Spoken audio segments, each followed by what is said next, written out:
सो hi everyone, आप सबका फिर से एक नई वीडियो में स्वागत है। तो दोस्तों, आज की इस वीडियो में मैं एक ब्रिज रेक्टिफायर बना के दिखा देता हूँ। तो फ्रेंड्स, इस ब्रिज रेक्टिफायर किस तरह से बनाई गई है इस वीडियो में मैं पूरी डिटेल्स दिखाया है। तो फ्रेंड्स, वीडियो को एंड तक ज़रूर देखना। तो फ्रेंड्स, चलिए स्टार्ट करता हूँ आज की ये वीडियो।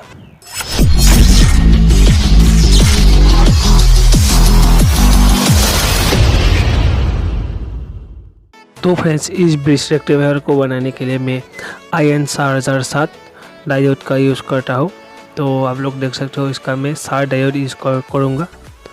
उसके बाद जो ये फ्रेंड्स कैपेसिटर है ना, उसका वैल्यू 100 वोल्ट और 100 माइक्रोफेराड का कैपेसिटर है। तो हम इस दो चीज़ से आज का ये ब्रिज रेक्टिफायर आप लोगों को बना देता हूँ। तो फ्रेंड्स, वीडियो अच्छा हुआ तो वीडियो को ज़रूर लाइक करना और चैनल को ज़रूर सब्सक्राइब करना, और आप चाहे तो बेल आइकन भी ज़रूर ऑन कर रखना, क्योंकि आगे ऐसे ही मोस्ट इंटरेस्टिंग वीडियो देखने के लिए। तो फ्रेंड्स, चलिए वीडियो में।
फ्रेंड्स, आपको ये वीडियो अच्छा लगा तो चैनल को ज़रूर सब्सक्राइब करना और वीडियो को भी ज़रूर लाइक करना, ऐसे मोस्ट इंटरेस्टिंग वीडियो देखने के लिए। तो फ्रेंड्स, मैं मिलती हूँ ऐसे ही और एक इंटरेस्टिंग न्यू वीडियो के साथ। तब तक के लिए दोस्तों, बाय बाय।